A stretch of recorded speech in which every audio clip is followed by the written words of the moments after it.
Senjata HIMARS Amerika Serikat yang digunakan Angkatan Bersenjata Ukraina terekam meledak imbas hantaman rudal Iskander Rusia. Rekamannya diunggah akun Telegram Kementerian Pertahanan Rusia pada Selasa, 27 Agustus 2024. Dalam keterangan unggahan disebutkan satu lagi MLRS HIMARS Ukraina dihancurkan. Rekaman pemantauan objektif Rusia menunjukkan penghancuran HIMARS MLRS Angkatan Bersenjata Ukraina secara brutal di wilayah pemukiman Stepanovka, wilayah Sumi.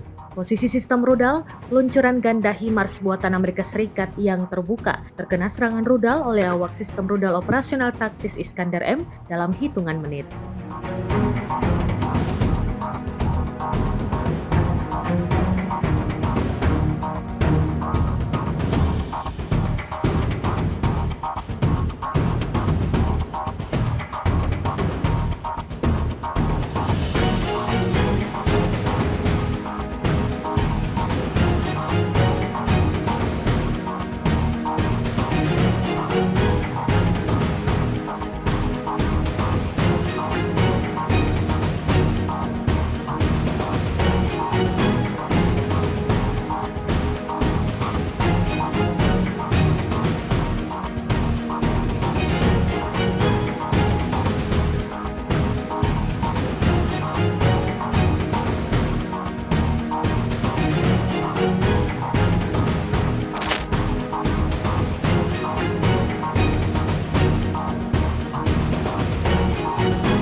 Download Tribun X sekarang, menghadirkan lokal menjadi Indonesia.